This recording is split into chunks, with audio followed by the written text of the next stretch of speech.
Dear student, welcome to Oxford Malwa academy.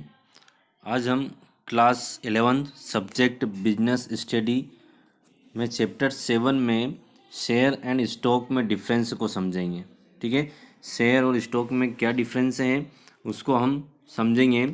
सबसे पहले share के बारे में आपको पता है कि शेयर क्या है।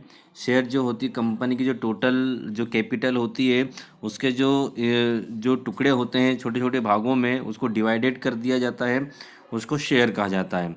स्टॉक किसे कहा जाता है? स्टॉक का मतलब होता है मतलब जो जितने भी अंश होते हैं, जितने भी शेयर होते हैं, उनकी जो पेड अप अमाउंट होती है, मतलब वो जो शेयर जो चुकता हो चुके हैं, उनकी जो धनराशि एकत्रित होती है, जिनका पूर्ण भुगतान हो चुका है, उनके छोटे छोटे टुकड़े में विभाजित कर दिया जाता है, तो उसी को ही क्या कहा जाता है? स्टॉक कहा जाता है। अब इसके डिफरेंस को आप समझना कि इसमें क्या डिफरेंस है। फर्स्ट वाला डिफरेंस क्या है इसके अंदर? Face value. फेस वैल्यू का मतलब क्या होता है? एमआरपी। ठीक है, फर्स्ट वाला पॉइंट है शेयर है और फेस वैल्यू, मतलब जो अंश का क्या होता है? फेस वैल्यू होती है, मतलब अंकित मूल्य, मतलब उनकी एमआरपी होती है। मतलब एक शेयर के भाव कितने हैं, है ना? जो 10 रुपीज़ का भी हो सकता है, 100 रुपीज़ का भी हो सकता है, 1000 का भी हो सकता है। तो उसकी क्या होती है? फेस वैल्यू होती है, एमआरपी होती है। और जो स्टॉक होता है उसकी कोई एमआरपी नहीं होती। स्टॉक वाले पॉइंट को आप समझना। Stock does not have a face value, मतलब इसकी कोई भी फेस वैल्यू नहीं होती, मतलब इसकी कोई एमआरपी नहीं होती है। तो फर्स्ट वाला डिफरेंस क्लियर है। फेस वैल्यू वाला, share have a face value, stock does not have a face value. ठीक है। सेकंड वाला पॉइंट है फुल्ली पेड। फुल्ली पेड मतलब क्या है? पूर्ण दत्त, है ना? फुल पेड करना मतलब पूर्ण दत्त, मतलब पूरा पेमेंट। ठीक है। It is not essential for share to be always fully paid, मतलब जो अंश है वो पूर्णदत्त हो यह आवश्यक नहीं है। ठीक है। पूर्ण हो भी उनका पूर्ण भुगतान हो भी सकता है और पूर्ण भुगतान नहीं भी हो सकता है। ठीक है। और जो स्टॉक है वो stock are always full paid. Stock क्या होते हैं? फुल पेड होते हैं, उनका पूरा पेमेंट कर दिया जाता है स्टॉक का, क्योंकि वो पहले से ही चुकता पूंजी होती है। जिन अंशों का पूर्ण भुगतान कर दिया जाता है उसी को स्टॉक में डिवाइडेड कर दिया जाता है, इसलिए ये क्या होते हैं? फुल पेड होते हैं। नेक्स्ट पॉइंट है रजिस्ट्रेशन।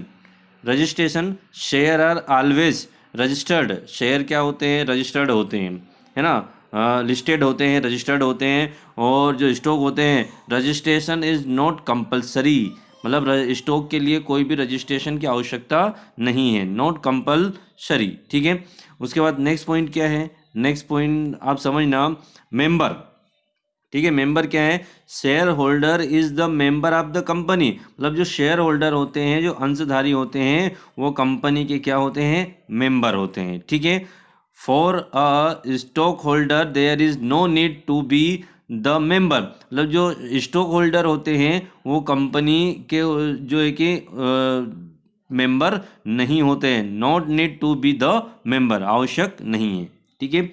नेक्स्ट पॉइंट है नंबर, है ना? Number, the number of share is certain, मतलब जो अंश की जो संख्या होती है वो निश्चित होती है। ठीक है। और the number of share is uncertain. ठीक है। जो स्टॉक है वो उसके जो नंबर होते हैं वो अनसर्टेन होते हैं, अनिश्चित होते हैं। और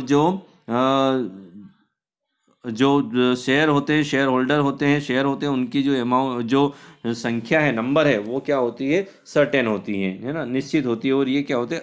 अनसर्टेन होते हैं। नेक्स्ट पॉइंट क्या है? इशू। ठीक है। Issuing of share are after the incorporation, है ना? अंशों का निर्गमन समामेलन के पश्चात होता है, मतलब इसको कब इशू कर सकते हैं हम? शेयर को मार्केट में बेचने के लिए कब निकाल सकते हैं? इनकॉर्पोरेशन का मतलब क्या होता है? मतलब जो समामेलन होता है, समामेलन का मतलब होता है रजिस्ट्रेशन। इनकॉर्पोरेशन का मतलब क्या होता है? रजिस्ट्रेशन जब होता है कंपनी का, जो शेयर का जो रजिस्टर्ड हो जाते हैं, शेयर रजिस्टर्ड होते हैं, उसके बाद ही उनको निर्गमन किया जा सकता है, उनको इशू किया जा सकता है। ठीक है।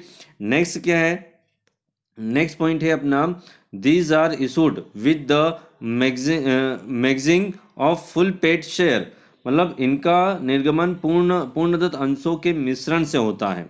इनका निर्गम इनका जो जो है कि स्टॉक है इनको बेचने के लिए कब इशू किया जाता है, जब जो अंश होते हैं उनको जो पूरी तरीके से वो पेड हो जाते हैं और उसके बाद इनका निर्गमन होता है ना। मतलब इनका निर्गमन जो है पूर्णदत्त अंशों के मिश्रण से होता है। तो इस प्रकार से आप इसके 5 या 6 पॉइंट लर्न कर सकते हैं स्टॉक और शेयर में डिफरेंस को। फर्स्ट वाला पॉइंट क्या है? फर्स्ट वाला पॉइंट है फेस वैल्यू। सेकंड वाला पॉइंट क्या है आपका? फुल पेड रजिस्ट्रेशंस, है ना, मेंबर, मेंबर, उसके बाद नंबर और इशू। इस प्रकार से आप ये 6 पॉइंट डिटेल सहित लर्न कर सकते हैं। ठीक है, ओके, थैंक यू।